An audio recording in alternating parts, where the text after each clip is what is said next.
Alright guys, this is the next day and I need to go ahead and put in my 1/8 inch MPT ports for my drive pressure and my pyrometer. This manifold came with some on the other side, but since my manifold's flipped, I'm going to have to put some in here.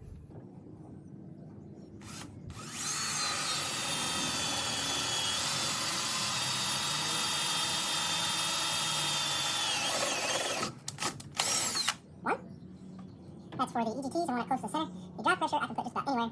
I'm going to put it further towards the back, right about here. Feel in there, make sure I'm not going to go through anything. Right there.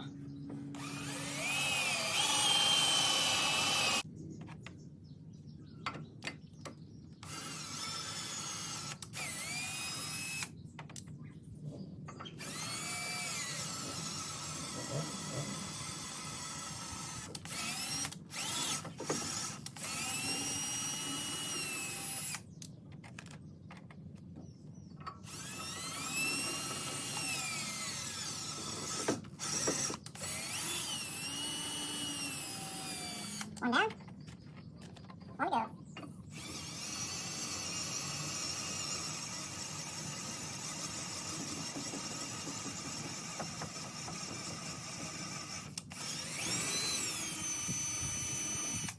Sorry, you just have to do the best you can do. You're trying to do this on your own. Do the best you can do. Get it down there. There we go. Okay. One in here. Got the manifold in there. Now I'm going to try to jack up that turbo just a little bit with a jack stand, and then I'll bring the turbine housing around here. All right, let's get this housing pulled off this turbine and see about getting this turbo put on there. Well, at least some of it. Now, one thing nice about new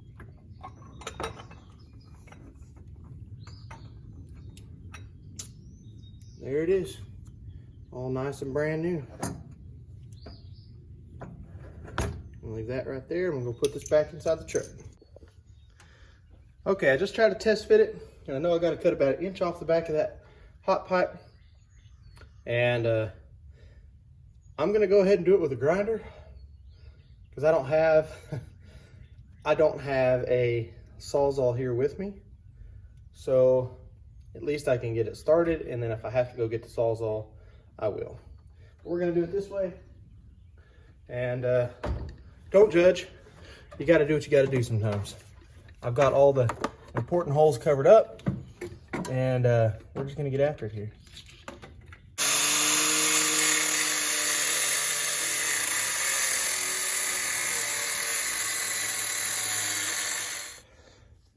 All right, here's where I'm at. So I went ahead and took everything out of here so I had some more room to work. But I got the turbo propped up down there, the HX55. And now what I'm working with is I need to extend the hot pipe up about 1 inch. And I still need to cut about 1/2 inch off of the front of the face of it there to get the new flange to fit. So what I'm gonna do is pull the housing back off, pull the manifold back off, and then try to get the hot pipe off so I can cut it right here, right there, and then add 1 inch to it, and then cut some off the face there. So let's try this out and see what happens.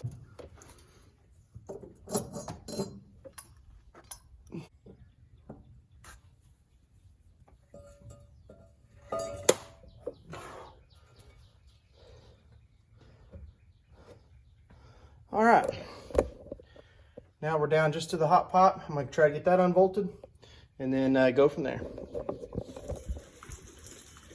All right, we got the hot pipe unwrapped. And we're gonna have to cut 1/2 inch off of that and then make it about 1 inch taller.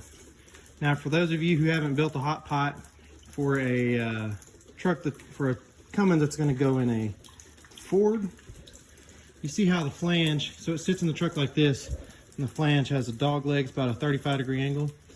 That's what you got to do to make it fit. You got to get it as close to the block as you possibly can, and that's how you do it. Now I could stand to port that out a little bit, which that's something we may still do, but I don't know yet. Anyways, let's get this in the bandsaw, get it cut, and see how much we can get done today. I got my son's birthday today, so birthday party. So I'm gonna do as much as I can and then go get everything set up for that. All right, I got the hot pipe cut in half. I got my makeshift flange welded or tacked to it, and it's loose so I can rotate it. I'm gonna put the manifold back on there and then put the turbine housing and this hot pipe on there and see where we're at. Now, I'm not doing it the proper way. I don't have the right tools and I don't really have the money to spend on nice billet flanges made of stainless steel. So, you know, I'm doing what I can with what I got, and I'm sure that's about how most of you are gonna be able to do it. So don't fret, just take your time and do it the best you can. And you know, just try to make it the best quality you can with what you got. I'm just using Harbor Freight tools, you know, nothing fancy, and just using what I have laying around. Anyways, I'm gonna put this flange on here and get to it. All right, I got the hot pipe down there on the bottom half. I got the top half there.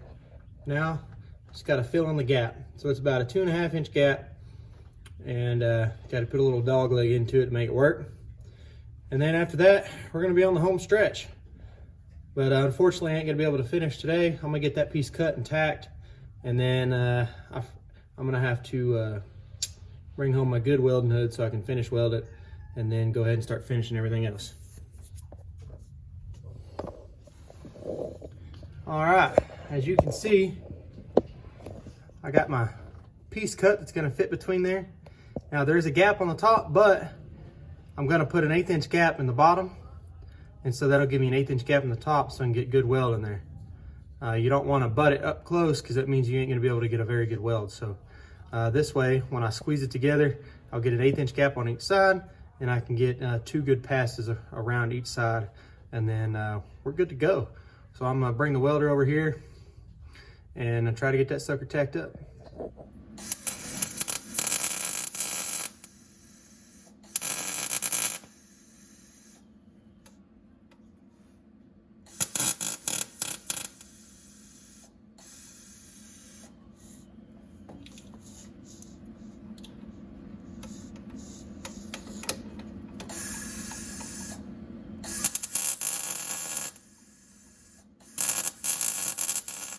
All right, we got some tacks on there. Now I can disassemble it and then put some more tacks on there and finish weld it.